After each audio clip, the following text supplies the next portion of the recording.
오늘의 말씀 욥기 42장 1절부터 6절 말씀. 하나님 아버지, 목요일 아침 이 시간에도 주님의 은혜를 함함으로 주님 앞에 나갑니다. 이 시간에도 우리 모두에게 말씀을 통해 하나님의 음성을 들려주옵소서. 예수님 이름으로 기도합나이다. 아멘.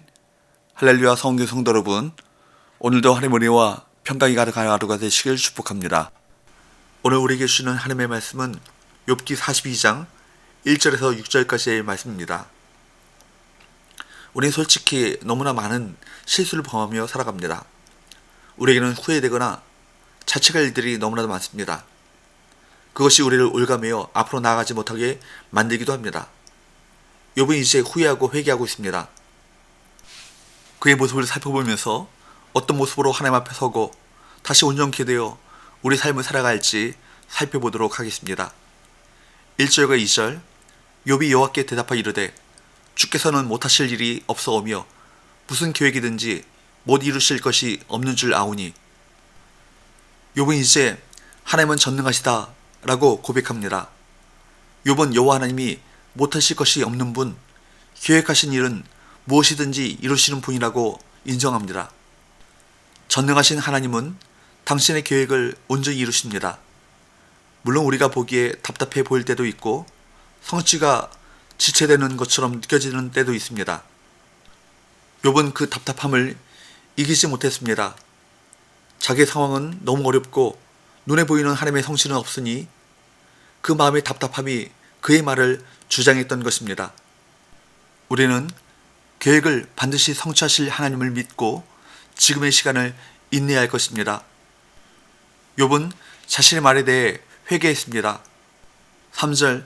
무지한 말로 이치를 가리는 자가 누구니이까. 나는 깨닫지도 못한 일을 말하였고 스스로 알 수도 없고 헤아리기도 어려운 일을 말하였나이다. 여기 이치, 무지한 말로 이치를 가리는 자가 누구니이까. 이치라는 말은 히브리어로 에차, 즉 하나님의 섭리를 말합니다. 무지한 말로 하나님의 섭리를 가린 자였다는 것이죠.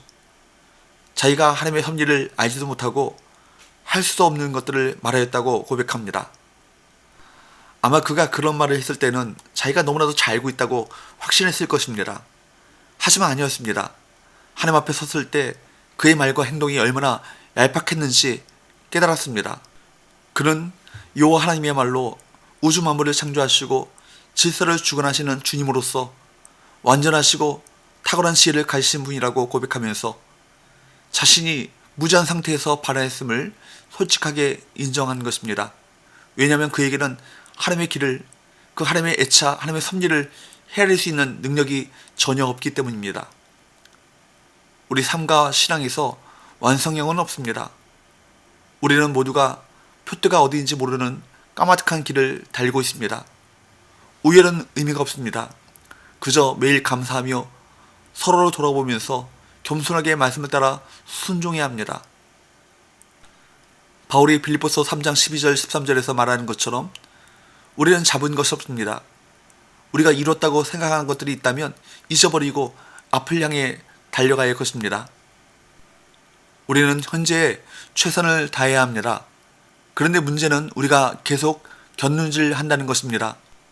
표대가 아니라 내 옆에서 나보다 앞서가는 사람 혹은 뒤에 있는 사람을 보면서 기뻐하거나 우려합니다. 이런 태도는 세상의 방식이죠. 소유의 여부, 육체, 욕망을 기준으로 사람들을 줄세우고 판단하는 방식입니다. 계속 견눈질만 한다면 제대로 달릴 수 없음은 너무나도 명백합니다. 욥은 하나님께 질문하고 하나님은 욥에게 대답하십니다. 4절 5절. 내가 말하겠사오니 주는 들으시고 내가 주께 묻겠사오니 주여 내게 알게 하옵소서. 내가 주께 대하여 귀로 듣기만 하였사오나 이제는 눈으로 주를 배움나이다. 욥은 그토록 갈망하던 하나님을 만났고 마음속에 품었던 의문을 하나님께 여쭐 수 있었습니다. 특별히 5절에서 욥이 내가 주께 대하여 귀로 듣기만 하였사오나 이제는 눈으로 주를 배움나이다 라고 고백한 욥의 발언은 하나님을 뵙고자 하던 자신의 희망이 드디어 성취되었음을 암시합니다. 그는 그동안 듣기만 했습니다. 그러나 이제는 보게 되었습니다. 듣는 것과 보는 것은 완전히 다릅니다. 다른 세계의 일이죠. 듣기만 하던 사람이 자신이 들은 것을 직접 보게 되면 전혀 다른 것을 경험하게 되는 것입니다. 눈으로 직접 확인하는 것입니다. 하나님을 눈으로 직접 보게 되면 모든 전쟁이 끝납니다. 모든 시비가 그칩니다. 왜 말이 많습니까? 왜 애매모호합니까? 보지 못했기 때문입니다. 지금까지는 헷갈렸는데 이제 보았습니다. 더 이상 헷갈릴 것도 없습니다. 욥은 마침내 하나님을 눈으로 보았습니다. 하나님에 대해 귀로 듣기만 하다가 이제는 눈으로 하나님을 보았습니다. 나에게 일어나는 고통은 이해하기 어려운 것이 아닙니다. 고통을 허락하신 하나님을 이해할 수 없기 때문에 고통이 이해되지 않는 것입니다. 그런데 욥은 하나님에 대해 오해하고 있었던 것이 풀렸습니다. 하나님이 누구신지 알면 모든 것을 하나님께 맡길 수 있습니다. 이해되지 않는 문제가 있어도 하나님이 누구신지 알면 이해되지 않는 문제 때문에 더 이상 고민할 필요가 없습니다. 문제가 이해되지 않고 고통이 이해되지 않아도 상관없습니다.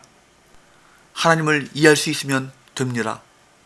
나의 고통이 해석되지 않지만 하나님이 누구신지 알면 고통이 더 이상 문제되지 않습니다. 고통은 하나님의 주권 아래 하나님의 섭리 가운데 있기 때문입니다. 욥은 자신이 고난당하고 있을 때 하나님께서 계시지 않는 줄 알았습니다. 하나님께서 말이 없으셨기 때문입니다. 그러나 하나님께서 계시지 않는 것이 아니죠. 하나님께서는 살아계시고 모든 것이 하나님의 주권 아래에 있다는 것을 알고 난 후에는 모든 의문이 사라져버렸습니다. 우리 삶에 하나님께서 계시지 않는 것은 한 번도 없습니다. 다만 우리의 믿음이 부족할 뿐인 것입니다. 하나님께서 살아계신다면 고통마저도 축복이 될 수 있다는 이 믿음이 생긴다면 모든 것이 새로운 국면에 들어가게 되는 것입니다. 그 하나님을 깨닫고 난 뒤 욥은 하나님 앞에서 겸비하게 회개합니다.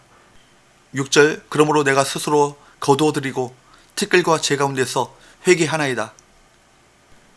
그는 자신이 옳다고 생각하면서 내뱉었던 말들에 대해 부끄러움을 느꼈습니다.